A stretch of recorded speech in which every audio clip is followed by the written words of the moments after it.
UP में प्रधानमंत्री नरेंद्र मोदी ने मेरठ से चुनावी शंखनाद कर दिया है। मेरठ में आयोजित जनसभा में पीएम मोदी ने चौधरी चरण सिंह को याद करते हुए कहा कि मेरठ की भूमि से मेरा पुराना रिश्ता है। यहां पीएम मोदी ने भारत माता की जय और राम राम के उद्घोष के साथ अपना भाषण शुरू किया। मोदी के साथ मंच पर सीएम योगी आदित्यनाथ और आरएलडी मुखिया जयंत चौधरी समेत कई बड़े नेता, मंत्री और विधायक मौजूद रहे। सीएम योगी ने कहा कि पीएम मोदी ने हमें एक नए भारत का दर्शन कराया है। ये हमारा सौभाग्य है कि उन्होंने चुनाव प्रचार के लिए मेरठ की भूमि को चुना है। मेरठ को इतनी सारी सौगातें दी हैं। रैपिड रेल हो या रोड की कनेक्टिविटी हो, चाहे वह स्पोर्ट्स यूनिवर्सिटी हो या फिर ओडीओपी हो, हर दिशा में अभूतपूर्व कार्य हुआ है। उत्तर प्रदेश के मुख्यमंत्री योगी आदित्यनाथ ने देश के पूर्व प्रधानमंत्री और भाजपा के वरिष्ठ नेता लालकृष्ण आडवाणी को राष्ट्रपति द्वारा भारत रत्न सम्मान देने पर खुशी जताई है। वरिष्ठ नेता आडवाणी को बधाई देते हुए सीएम योगी ने कहा कि यह अलंकरण उनकी लोकनिष्ठा, राष्ट्र प्रथम की भावना एवं एक भारत श्रेष्ठ भारत के निर्माण में उनके अविस्मरणीय योगदानों का सम्मान है।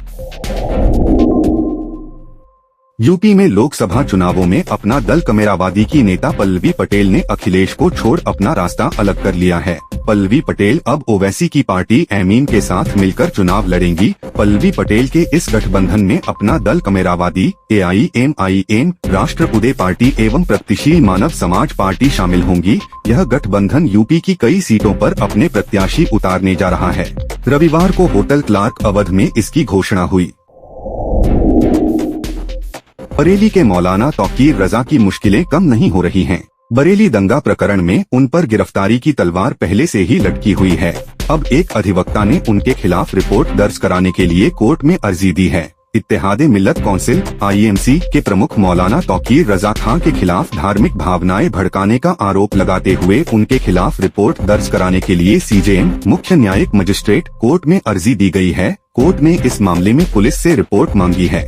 अधिवक्ता वीरेंद्र पाल गुप्ता ने कोर्ट में अर्जी देकर कहा कि मौलाना तौकीर रजा खां आला हजरत परिवार से ताल्लुक रखते हैं, जिनका समाज में खासा प्रभाव है। हाई कोर्ट के आदेश के बावजूद विपक्षी ने धार्मिक भावनाएं भड़काने के लिए राष्ट्र विरोधी बयान दिए। 9 फरवरी 2024 को शहर में धारा 144 लागू होने के दौरान जुमे की नमाज के बाद मार्च व सामूहिक गिरफ्तारी का ऐलान करके भीड़ को इकट्ठा करने की योजना बनाई।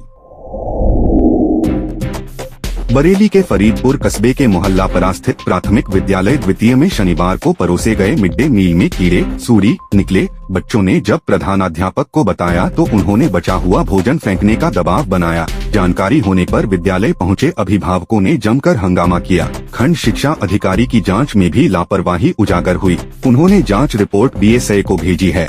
स्वयंसेवी संगठन अशरफी ग्रामोद्योग की ओर से फरीदपुर नगर क्षेत्र के 7 परिषदीय विद्यालयों में मध्याह्न भोजन की आपूर्ति की जाती है। इसी संस्था की ओर से मोहल्लापरा स्थित स्कूल में सब्जी और चावल भेजे गए थे। अभिभावकों का आरोप है कि विद्यालय स्टाफ ने जांच किए बिना ही यह भोजन बच्चों को परोस दिया। बरेली में भमोरा थाना क्षेत्र के गांव में युवती की संदिग्ध हालत में मौत के बाद उसके घरवाले दरवाजे पर ताला लगाकर फरार हो गए हैं। युवती के प्रेमी ने पुलिस को सूचना दी है कि प्रेमिका के घरवालों ने उसकी हत्या कर शव का अंतिम संस्कार कर दिया है। इस पर पुलिस ने जांच शुरू कर दी। पुलिस को काफी तलाश के बाद भी न तो शव मिल सका है और न ही युवती के घरवाले पकड़ में आए हैं। गाँव में घटना को लेकर तरह तरह की चर्चाएं हैं। लोग बता रहे हैं कि 2 दिन पहले परिवार के लोगों ने चुपचाप युवती का अंतिम संस्कार कर दिया था। गांव वालों को बताया गया था कि बीमारी से युवती की मौत हो गई है। अब ये लोग खुद भी कहीं चले गए हैं। पीलीभीत के माधोटांडा में बियर की दुकान पर 24 मार्च को मारपीट में घायल हुए सेल्समैन की शुक्रवार रात को बरेली के अस्पताल में इलाज के दौरान मौत हो गई। पुलिस ने मृतक की पत्नी की तहरीर पर आरोपी युवक के खिलाफ रिपोर्ट दर्ज की है। आरोपी को जेल भेज दिया गया है। बीसलपुर क्षेत्र के गांव नरातुल्लापुर निवासी लता देवी ने पुलिस को दी गई तहरीर में बताया कि पति लोकेश कुमार माधोटांडा स्थित बियर की दुकान पर सेल्समैन थे।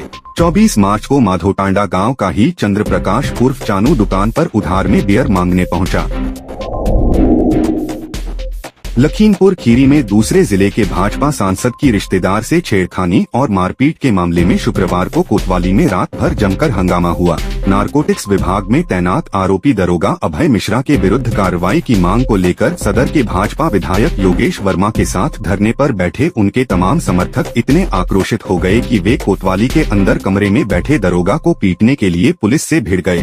कई समर्थक अंदर कमरे तक पहुंच गए तो इंस्पेक्टर, दरोगा समेत अन्य पुलिसकर्मियों ने सभी को धकेलना शुरू किया। एक समर्थक का कॉलर पकड़ा और उसे बरामदे से बाहर कर दिया। इस दौरान भाजपा नेताओं और पुलिसकर्मियों के बीच जमकर धक्का मुक्की हुई घटना का वीडियो भी वायरल हुआ है। बरेली समेत मंडल के पीलीभीत, बदायूं और शाहजहांपुर जिलों में मसीह समुदाय का ईस्टर संडे पर पूरे श्रद्धा भाव से मनाया गया। चर्च में मसीह समुदाय के लोगों ने पहुंचकर पूजा अर्चना की और प्रभु यीशु मसीह के आदर्शों पर चलने की शपथ ली। इससे पहले पीलीभीत के पूरनपुर नगर के एकमात्र चर्च में ईसाई समुदाय के लोगों ने शुक्रवार को ईसा मसीह के शहादत के दिन गुड फ्राइडे को गमी के रूप में मनाया। ईसा मसीह की कुर्बानी को याद करते हुए पुरोहित ने क्रूस रास्ते का आयोजन कराया। रविवार को बदायूं के इंदिरा चौक स्थित सेंट्रल मेथोडिस्ट चर्च को ईस्टर संडे के मौके पर रंग बिरंगी झालरों से सजाया गया। दिन में चर्च में प्रभु यीशु की विशेष प्रार्थना कराई गई। प्रार्थना में काफी संख्या में ईसाई समाज के लोग पहुंचे। इसी के साथ ईसाई समुदाय के लोगों ने 40 दिवसीय उपवास का समापन किया। बरेली में अवैध संबंधों का विरोध करने पर झोलाछाप डॉक्टर ने परिजनों के साथ मिलकर पत्नी की पीटकर हत्या कर दी। महिला का कान कटा देखकर मायके वालों ने हत्या का आरोप लगाया। जिला अस्पताल में दोनों पक्ष भिड़ गए। पुलिस ने शव का पोस्टमार्टम कराया। पोस्टमार्टम रिपोर्ट में पीटकर हत्या करने के साक्ष्य मिले हैं। बिथरी चैनपुर थाना क्षेत्र के बालीपुर अहमदपुर निवासी महेंद्र सिंह ने पुत्री सीमा पटेल की शादी 6 फरवरी 2017 को भुता क्षेत्र के गांव पहरापुर बसावन नगरिया निवासी अखिलेश कुमार से की थी। अखिलेश बिलवा के पास दुकान खोलकर लोगों का इलाज करता था। दंपति इज्जतनगर थाना क्षेत्र में किराए पर रहते थे।